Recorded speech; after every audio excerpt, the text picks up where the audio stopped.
Well, let's get it on the AM show. Time now for the news review. And we dig into the papers to tell you what exactly is transpiring in Ghana and beyond. Let's start with the Daily Graphic newspaper. And soon I'll be joined by Hadi Yakubu, who will also be sharing his thoughts with us on nation building, our national life, and more. Thank you for joining. Now, as nation battles floods, demolish structures on water courses, President directs MMDCEs. And the point is that the presidency itself is going to clamp down on some of these issues. Some of these, the president has directed that people will be reporting directly to him when it comes to the flooding situation. But is that going to be a resolution? Is that what is going to be the solution to this entire problem? Only time will tell. But as far as this story is concerned, President Akufo-Addo has directed the removal of all structures on water courses as a key intervention to stop the perennial floods in parts of the country. He also charged metropolitan, municipal, and district chief executives to ensure that with immediate effect, every obstruction to the free flow of water as well as developments along water courses is removed. So that is the situation there. The president gave the directive when he commissioned 2 dredgers and marine equipment by Dredge Masters Limited, a subsidiary of the Jospon Group of companies, yesterday. The equipment, which adds to the 54 million euro investment the company has made in marine equipment, has the capability of dredging up to 16 meters deep and also carrying out large-scale reclamation. So those are the key points from that bit.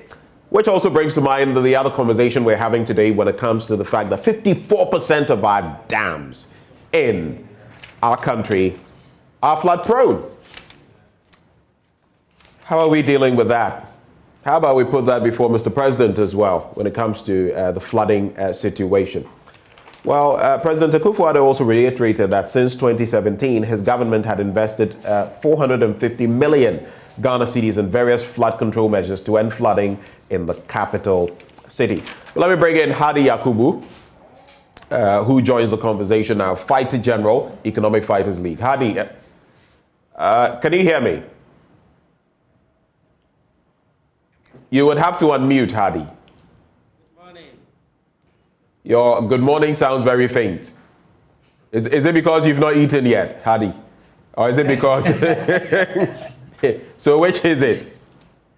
Good morning. All right. I haven't eaten. I'll eat at 11:30 or 12 p.m. 11:30 or 12 p.m.? 11:30 a.m. or 12 p.m. Okay. I would have wondered whether you were on a suicide mission or something of the sort. All right, Hadi, thank you for joining us. Thank you. So very quickly, we get into the Daily Graphic newspaper.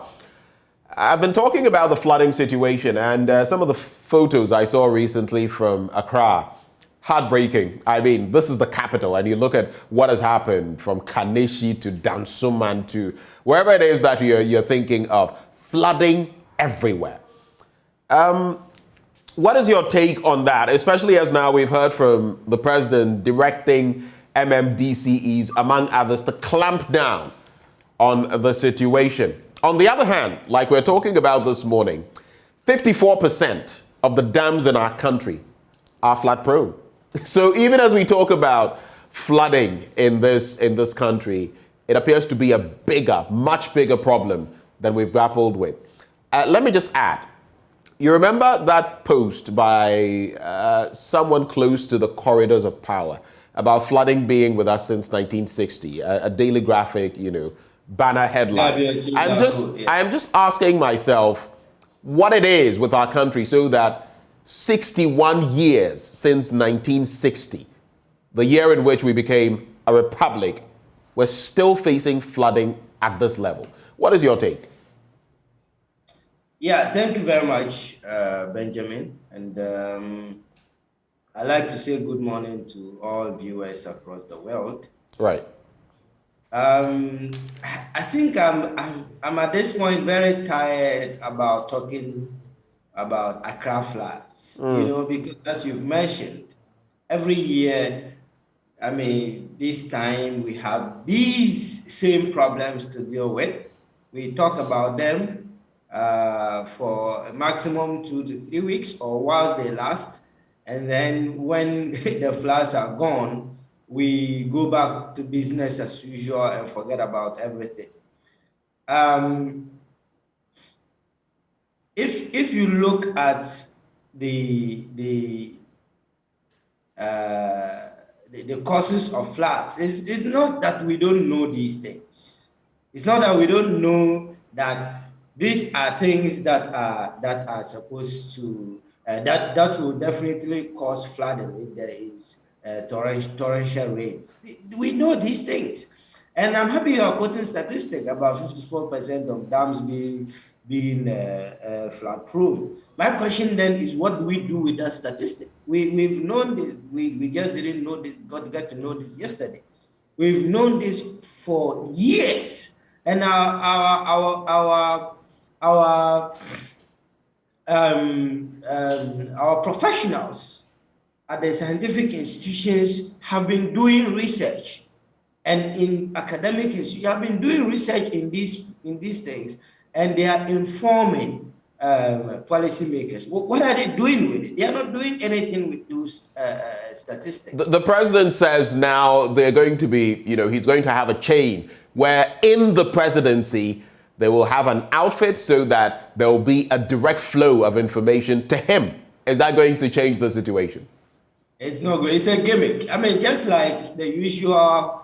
I think this year, usual when floods happen, then they take cameras, they call media, and they go and say they are going to visit the flood victims. They go there, they get the pictures, and then forget about it until the following year.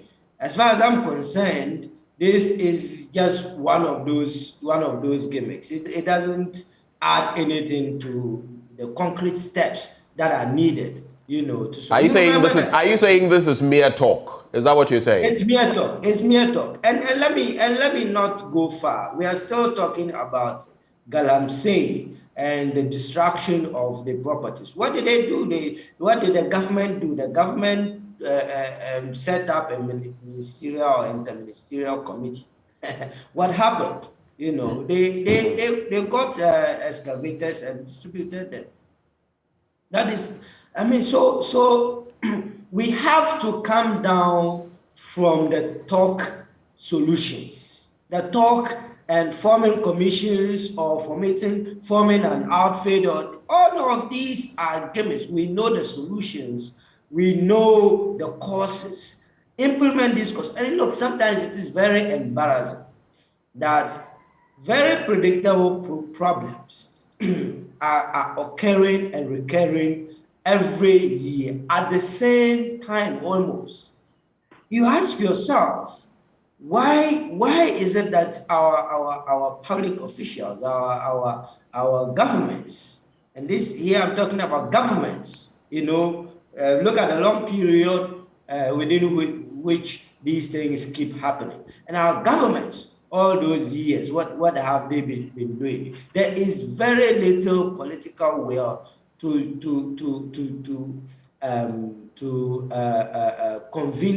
comprehensively deal with issues that are affecting the people. So we, the people, need to take these things up. And I know there are sometimes, the blame game going on. Who is it to blame? Is it to blame leadership or to blame, the people or whatnot? And I think somebody said that leadership is cause and everything else is effect. There's a reason why we have leaders. When they say leaders, there's a reason why the people have a leader.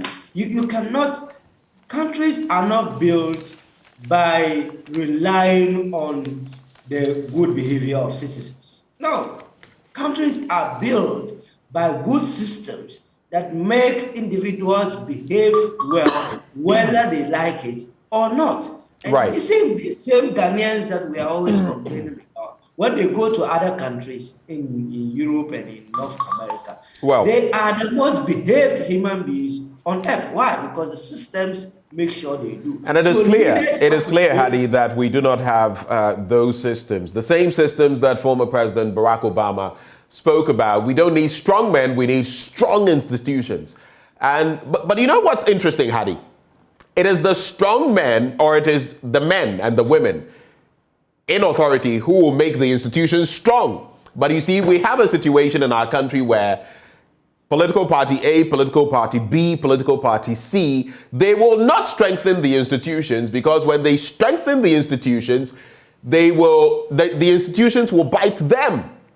Will bite them. They will not be able to slip through the cracks like they've usually been doing. So let's not even strengthen the systems. Let's pretend to be strengthening the systems when we're actually doing absolutely nothing. And then every day we are saying we're fighting floods, we're fighting corruption, we're fighting everything that has bedeviled us, and yet we never see any results. It's a procurement society, you know, how the Galamsey thing turned out, you know how almost everything else has turned out. This is the same trajectory, and this is how it's been happening over the years. Right.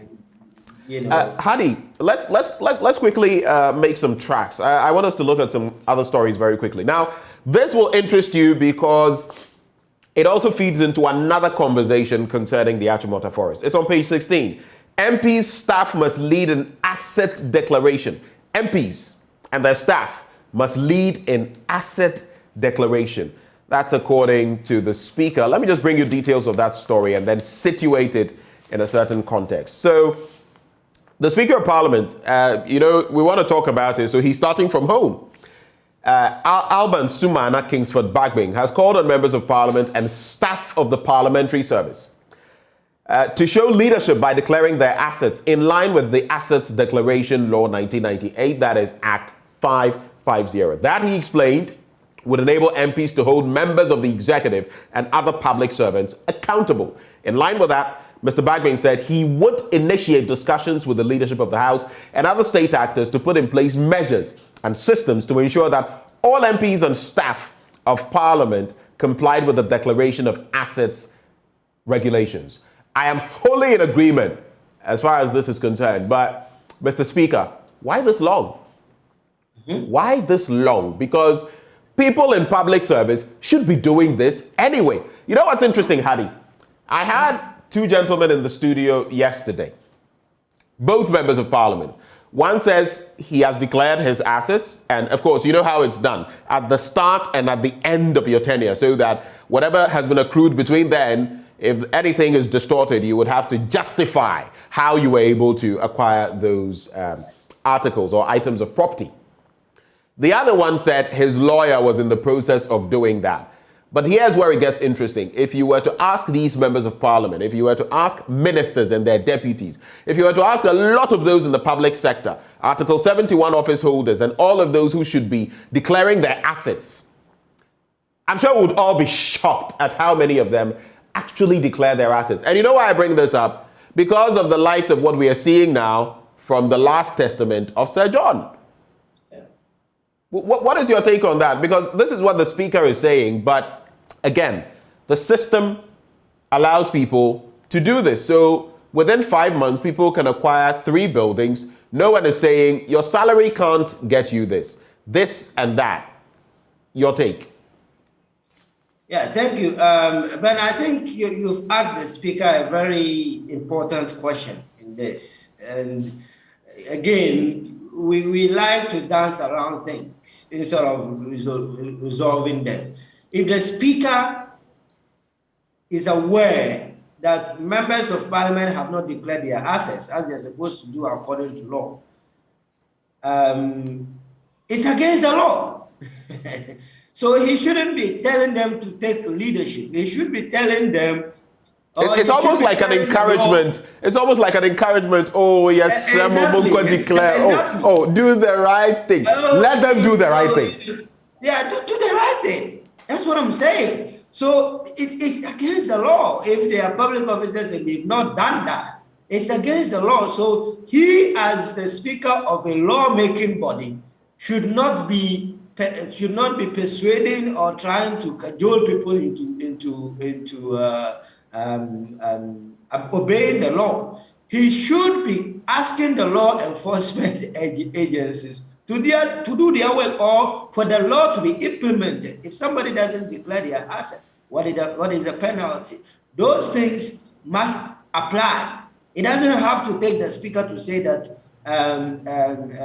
parliamentarians must take the lead, and parliamentarians and their staff. I mean, this thing about staff, what is it that is throwing that in? Who are the staff of the parliamentarians? These guys, some of these research assistants, I know some of them who are not taking that much. I mean, the meat is where those who have access to the resources of the state. That is why they continually. I'm not surprised that Sir John did not declare his assets. I'm not surprised, because look at the list of things that was shown to us as properties that were acquired, especially between 2017 up to the time that he died. You know, sometimes houses within months, intervals of each other. Nobody, the fact is let's situate the conversation better. As a young person, and I have seen, projections, calculating, and we've done this in the past, so relevant to do it today as well. Calculating, when you look at our indebtedness and our debt to GDP ratio, how much each person owes in this country. Okay? $13,000 plus and all of that. But let's set that aside. When it comes to these issues, where we see all the resources we have, and a few people, very small bracket of people, seeming to benefit from the largesse of the state and eating the national cake, and the chunk of the rest of us just nibbling on, crumbs. It is a great worry. So as a young person, what do you want to see in this regard? Practically, I think that is what you ought to address briefly so we can move on to other stories. I think there needs to be a comprehensive audit. We've gone past the issue of declare your assets or don't declare your assets. If public officers are going to declare their assets now, what they are going to declare, a lot of them, they will be stolen. Those stolen properties will now be part of those that they will declare. And and by the time they leave, there will be no means by which we can ascertain whether they actually stole resources from us or not. There needs to be a comprehensive audit of resources, even bank account, investments, where they got the money. We need to understand all this. And we have continually said that if there is action or inaction without any consequence, then that action will definitely continue. We do not want people to come and tell us that they should come and declare their assets. We want everybody who has taken one peswa from the national kitty that he is not entitled to, to be dealt with according to look. Let's check out. Ben, I think the speaker should also add to part of the things that he's talking about. One of the reasons for which we are here. One of the reasons for which we are here is that Parliament has basically become a toothless bulldog. I was going to say. Maybe don't say it. Well, I knew you'd say I shouldn't say it, so that's why I didn't say it. But Parliament is not doing its duty, and that is why we're where we are. I think your point is made, Hadi. Interestingly, tied to the story we started with about the flooding in the Daily Graphic, Akufo-Addo appointed chairperson of the Climate Vulnerable Forum. What is that? It's an international partnership of countries highly vulnerable to a warming planet. And guess what? We're one of those. And that is the tricky part. On page 16 of the Daily Graphic, no offices, no operations. EC warns political parties. And they've been following through on that. On the back page, farms flooded in Volta region. Cereals, vegetables affected. And these areas affected Angloga, Keta, and Akachi. All of those places with farms for rice, maize, and vegetables flooded. Yeah. Food security. Anyway, let's get into some other papers. The Ghanaian Times newspaper now.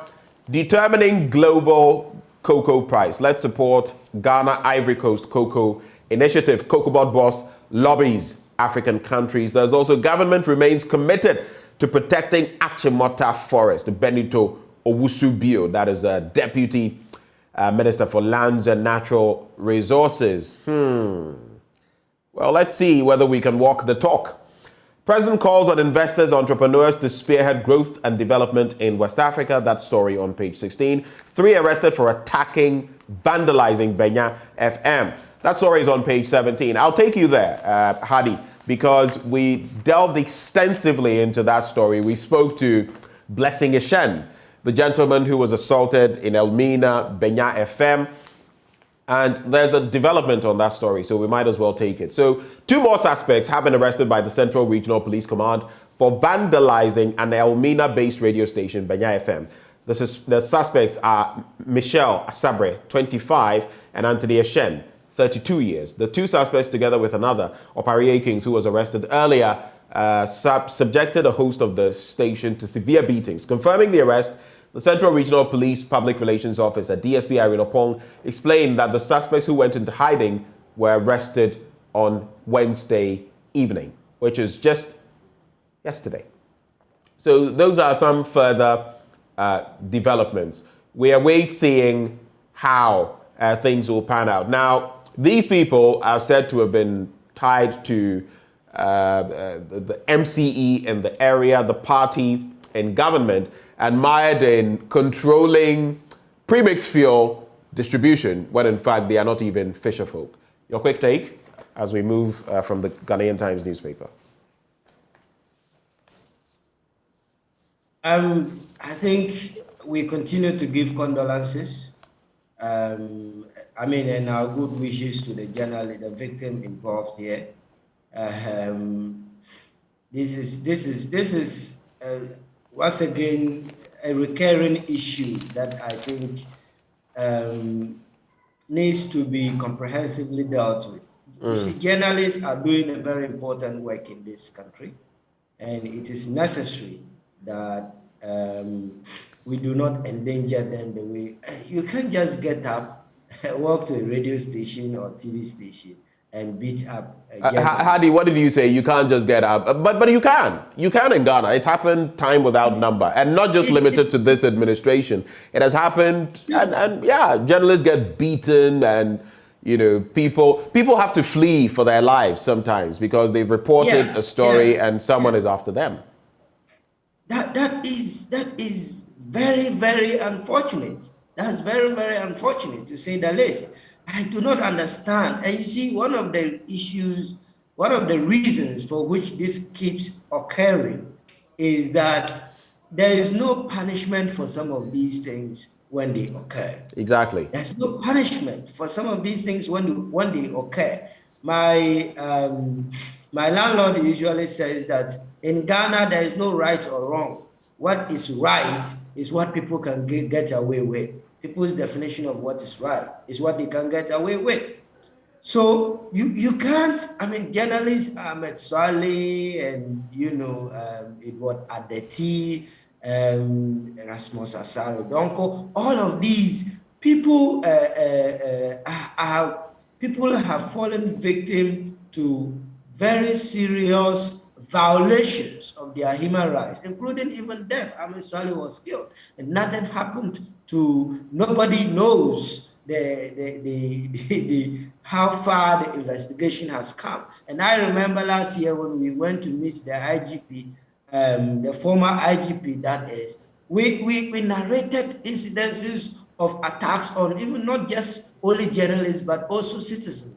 And told him about the Ahmed Swale issue, and told him that, we told him to his face that one of the reasons for which those things continue with impunity is because there is no penalty Sometimes they say they are investigating, and it just turns out to be another case that doesn't go anywhere. And we asked him that if the Ahmed Swale issue was not resolved, he should resign, because he had failed the people of Ghana in investigating and making sure that the issue was brought to a conclusion. So punishment is the way to go. It is not the absence of law that causes impunity. It is the certainty of punishment, the certainty of lack of punishment. Let's wrap with these stories on page 3. Irate youth burn police checkpoint at Karimenga, a farming community in the West Mamprusi municipality of the Northeast region. If you recall, there was a story about a woman a pillion rider, basically. So the police in Pualugu were, approaching them. They wanted the rider to stop, or the motorbike rider to stop. He didn't. There was some interaction, and then they shot. But instead of hitting the motorbike rider, they hit the passenger instead. And she is still, at the regional hospital in Bolgatanga. She is currently responding to treatment. There's also the one about one being killed following police youth clash at Nkoranza, where one person is reported dead after the youth of Nkoranza in Bono East region went on rampage and attacked the Nkoranza police station, demanding justice for Albert Donko. We know about the 19-year-old who lost his life just 3 months shy of graduating at the SHS level. And 5 Dodowa residents in court for assaulting ECG workers. Dastardly situation there. Let's do the daily guide. MPP aspirants in tight race. And of course, Nchibwe Siako has his photo there, Chairman Wuntumi. Odeneho Kwekwapia, also a challenger, Robert Kutin Jr., Jeff Konedu Ado, and Kwejo Boateng Ajiman. All of them gunning for those slots. Koa Mixture Now Medicine. Pictured there, Professor Samuel Ato Duncan. And Special Prosecutor probes Sir John's assets. That is Kisia Jabing. He is lacing up his boots to commence investigations into the mind-boggling assets acquired by the CEO of the Forestry Commission, the late Kwejo Owusu Efriye. Clear structures on waterways, that's according to the president, and sacked PPA boss in-law get 10 million Ghana cedi bail. Let's quickly take a look at that story as we move on. So page 6 of the newspaper. All right, here we are. So the sacked former CEO of the Public Procurement Authority, Ejenim Boateng Ajayi, and his brother-in-law, Francis Kweku Ahen, were yesterday granted a total of 10 million Ghana cedis in bail by an Accra High Court. The two have been dragged before the court by the Office of the Special Prosecutor over 18 charges of using public office for private profit and benefit by improperly and unlawfully influencing the outcome of the public procurement process. So that's the latest on that development, Hadi. We've seen the Special Prosecutor wade into these matters in recent times, but we've also heard of how the PPA boss has been allowed to basically empty his bank accounts. So far, when you look at the Special Prosecutor and some of this work, an MCE, or at least an MCE hopeful, I think it was Dwaping, who admitted, in a video that he had paid out sums to assemblymen. The Special Prosecutor is bringing some, taking some measures on that. How would you assess the work of the Special Prosecutor so far? Well, I mean, I think we've continually said that the Office of the Special Prosecutor is something that, if we want to work, we need to look at the basic framework. The political economy within which our anti-corruption institutions work is not something that makes them effective. They are basically under the thumb of the executive, and in most cases, this will stifle any sort of independent work that needs to be done. First of all, I think that the PPA boss, the former PPA boss, and this is what I was saying earlier about Right. About gimmicks. This guy was under some I don't know, investigation. His accounts frozen, and somehow he was able to sneak in as a ghost to withdraw the money from the frozen account. First of all, the actions, there needs to be some action about that particular thing. How did he get access to frozen funds? Who allowed him? Which bank officials were involved? Who authorized the withdrawal of those funds?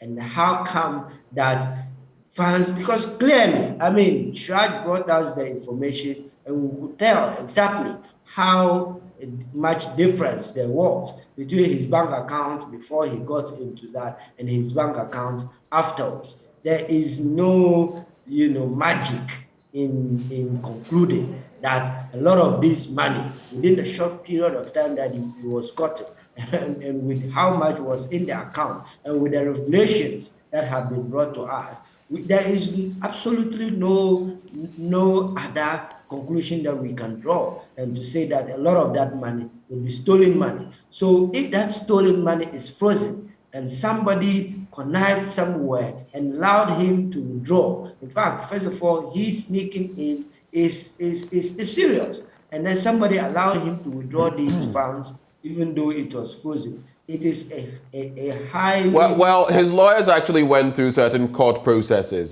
just to clarify. So as memory serves, the former special prosecutor, Martin Amidu, there were certain measures that were to have been put in place that were not, because if you look at the gap between Martin Amidu and the appointment of Kisia Jabeng, in that period, his lawyers went and the court processes were followed. So it is the courts that then allowed him to, be able to take the money, but now the over 40-something million, in question is gone, right? Floating around somewhere. That is why we keep talking about this system. The cause. But it was according to the law. It was according to the law. There was a window, and they used it. No, but Benjamin, we know the political economy of how these things work. I mean, it's the law is what the court says it is. Once the thing gets before them, it is what they say it is. And in a lot of cases, especially high-profile cases like this, right? If somebody had stolen seven fingers of cassava, he would have been in jail for 5 years or 15 years by now. But in high-profile cases like this, the courts have proven to be on the side of the corrupt, to be on the side of people who amass all this wealth. And something needs to be done about this system, because everybody has lost confidence in the court system, in holding these. Yes. To be honest with you, I have lost confidence in the court system. And a lot of people have lost confidence in the court system because the court would usually side with people when we come to high profile, theft and stealing of state property. So let's do this. Let's hope, Hadi, that the court system will do what must be done, or what you feel should be done, so that that confidence can be restored. But let's wrap, Hadi Yakubu, with these thoughts. So, staying with the Daily Guide newspaper, embrace fintech innovation. That's according to Vice President Dr. Mahamudu Bawumia. Again, at an event I was at, the WACMAC 2021. He says regulators should give fintech, financial technology, which is the driver of the next industrial economy, the space it needs to thrive. We as regulators should not stand in the way of the fintech innovation. They are the ones going to drive our next industrial economy, and we should give them the space, he said. Details of that story on page 9 of the paper. I'll wrap with Ms. England faces racial attacks. Racial attacks, of course, you can imagine. Yeah, I'm sure you have the picture. So, Ms. England 2021, Rehema Muthamia, has opened up on the racist attack she has faced since being crowned 8 months ago. And she has been referred to, as Ms. KFC, among other derogatory terms. Here's a quote from her. I already knew I would face racism as a black woman in England, not in London so much, but being British and black, I'm conscious of the fact that people will be prejudiced towards me, Muthamia told the publication. 21st century and racism is still very much alive. Your concluding thoughts, Hadi Yakubu. Yeah, Benjamin, and I think this ties in very, very nicely into, yesterday was African Liberation Day, and we had an event to discuss the issue of African unity at the Fighters Office. And I also belong to Africans Rising, a movement that is leading a week-long coordination of activities in about 500 activities across the continent in 45 countries. It is very simple, Benjamin. We will continue to face these issues because we have approached the resolution of these issues from the perspective of morality and conscience.